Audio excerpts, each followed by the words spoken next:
Alright, welcome back folks. It is day 130 with Duolingo Japanese. Once again, Maku desu. Minasan, konnichiwa. Yokoso. So yesterday, we had a bit of a power outage. That's okay. Got our session completed. Started unit 25, which it says here it's using past tense negative adjectives, but really it was about dates.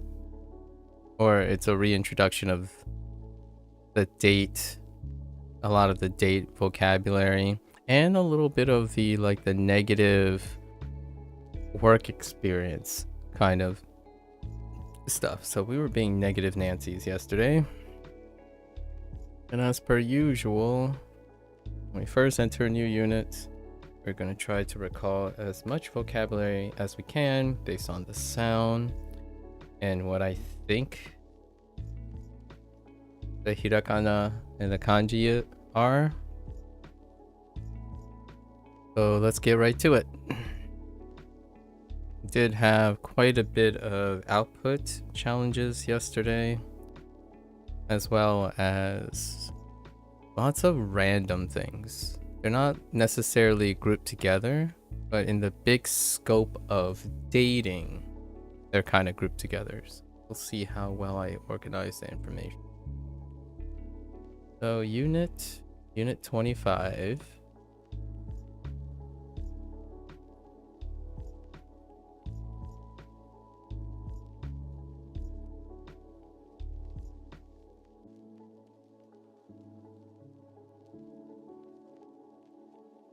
Just start off with right from the top, right? Let's do the kanji terms first.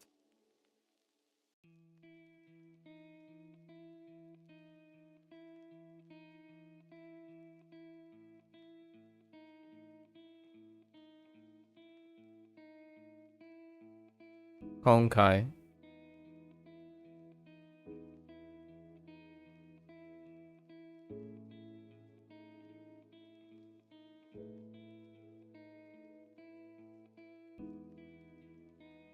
Our last month, Rokugatsu.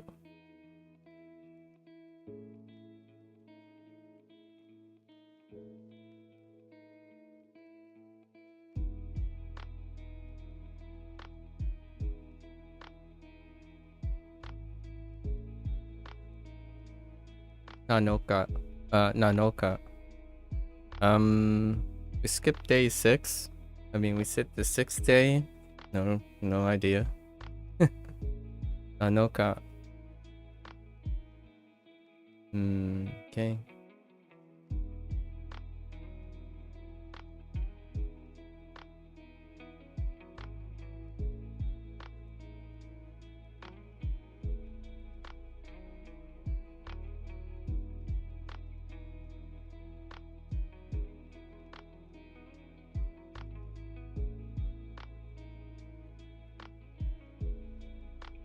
Eesh.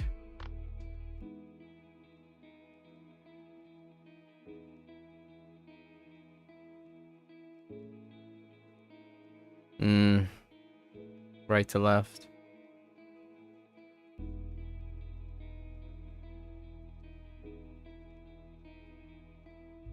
We have Bangohan. I think those are all of them.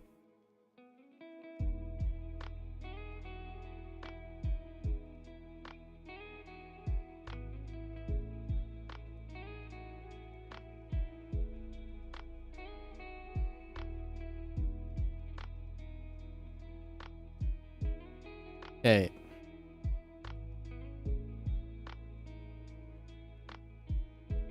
Wakareru.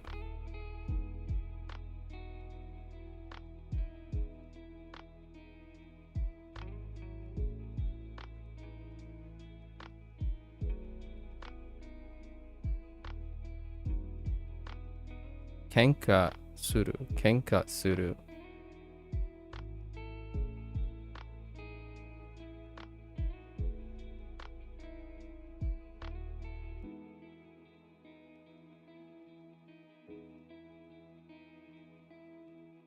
konde mashita. Konde mashita.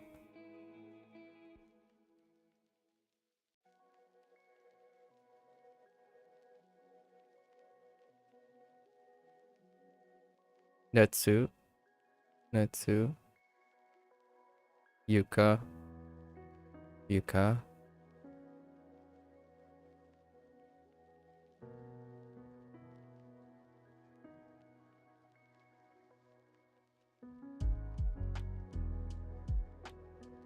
Dake.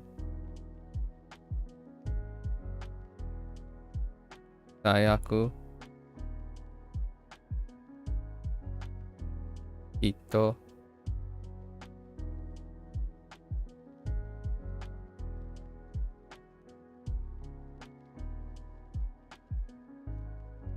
Zannen.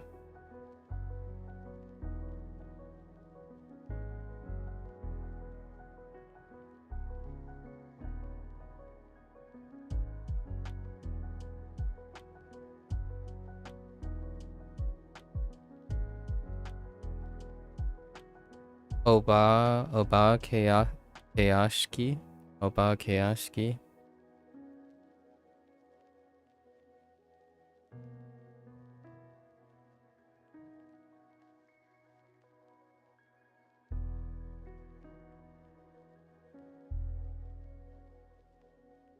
Katai.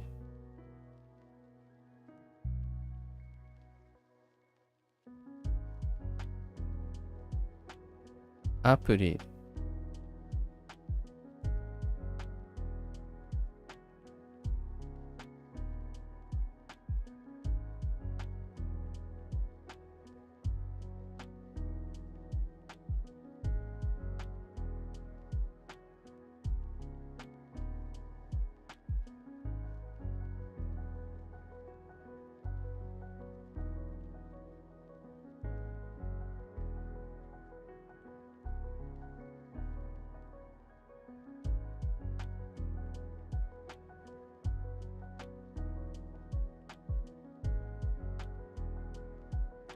Of course, we must not ignore the kunakata, kunakata, or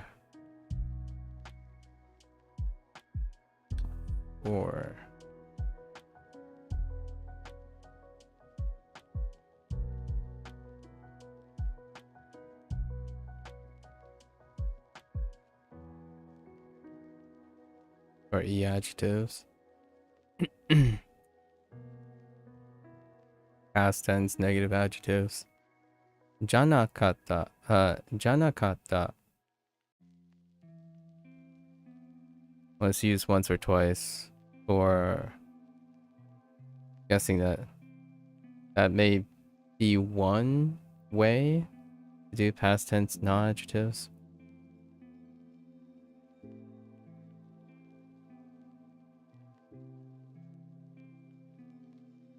Don't know if there are any more. Let's see what else we have.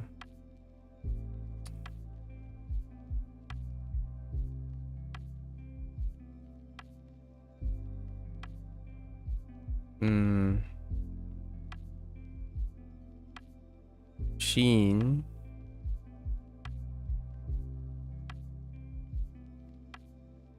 Enki.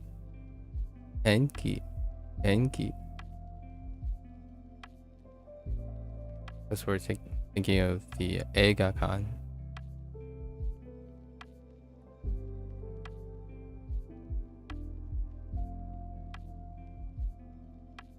How many is that? 4, 8, 10, 16, 19. I think we're okay there. We're good to go. Let's do unit 24.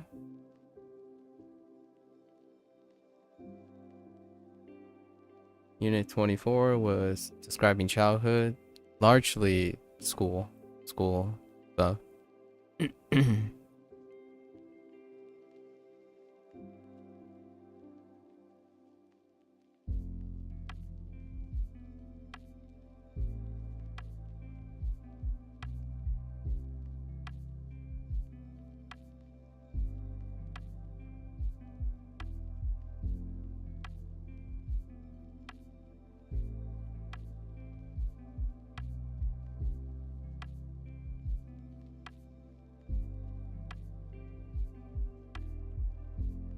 No, Gakko. Gakko.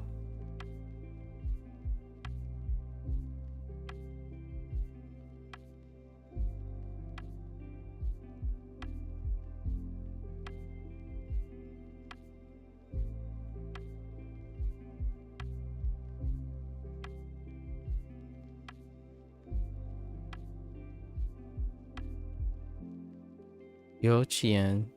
Yochien.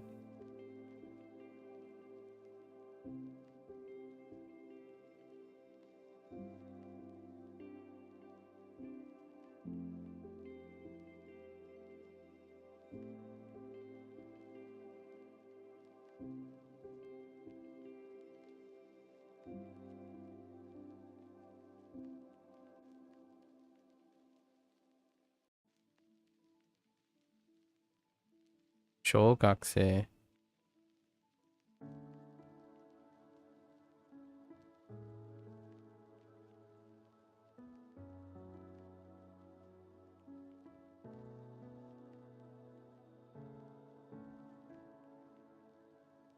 Shugakse.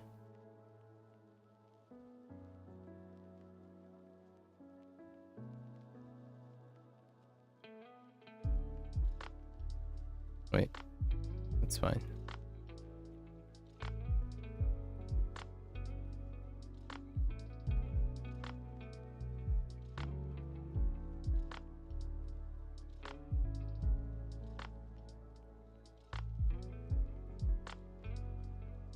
Kokose. Daigakse.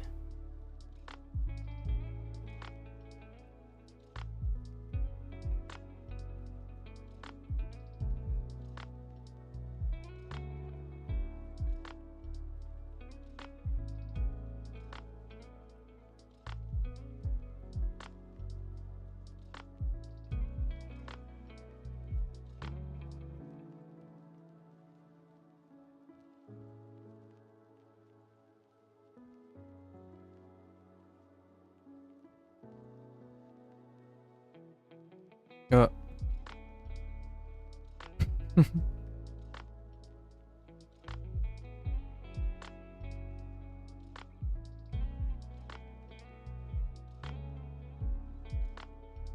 Thank you.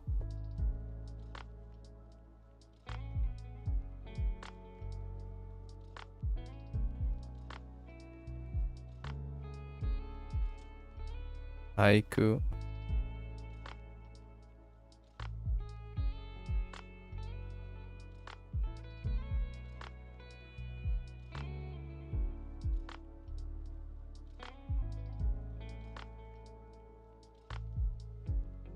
Suie.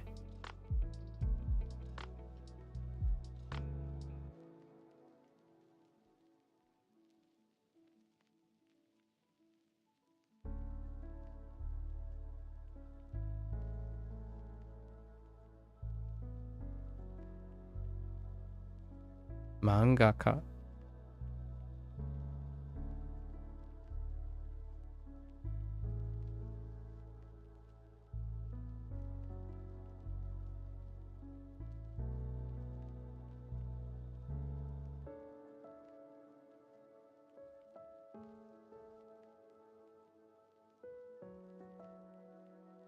Bijutsu.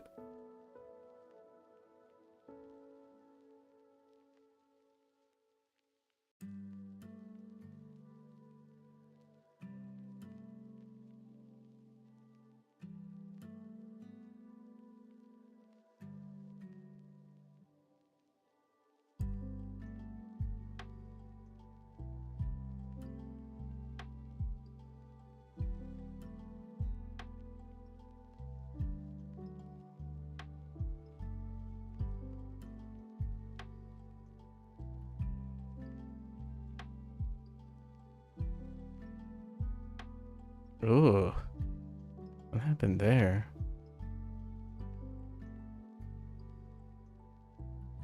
Ame. Ame.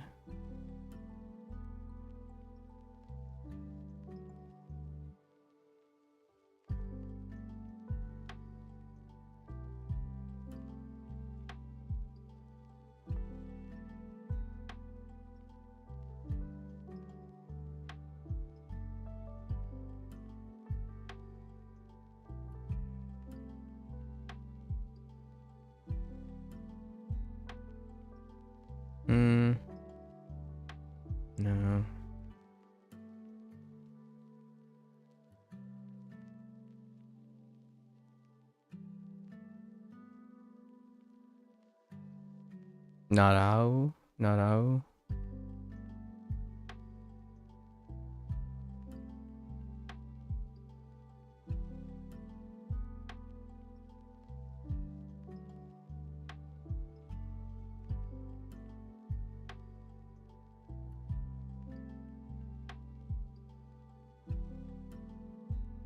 Hajimeru.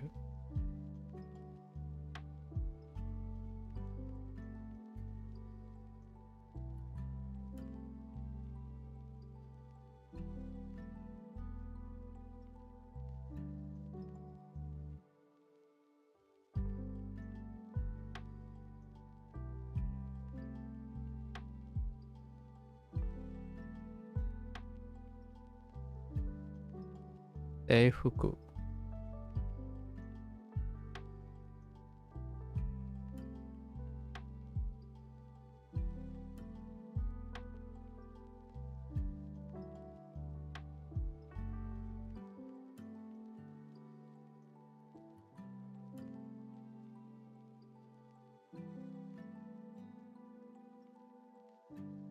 Yokatta.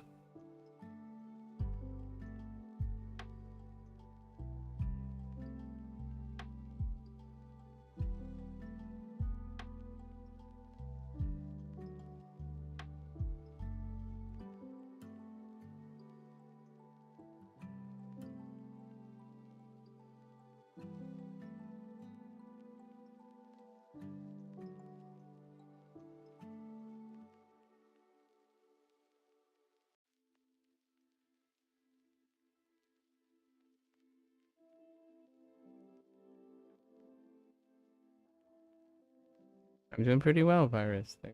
How are you today? Yokata. Kakoyokata. Kakoyokata.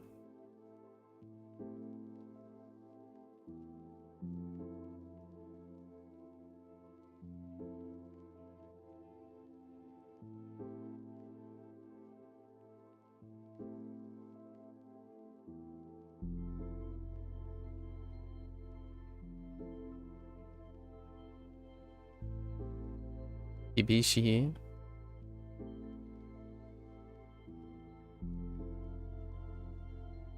Bonito bueno. Interesting. Fair enough.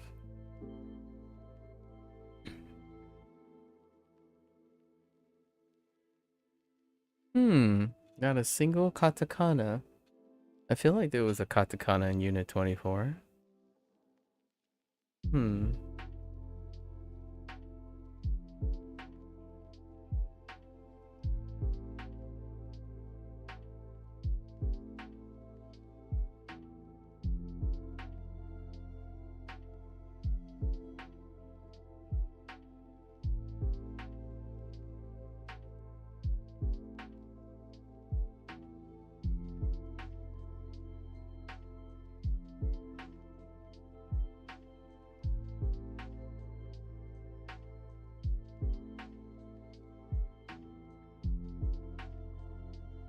I had no toki. No toki.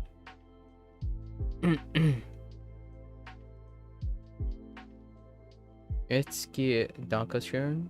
Yeah. Etsuki Dankeschön.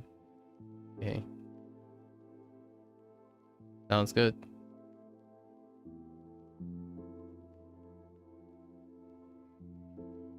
So.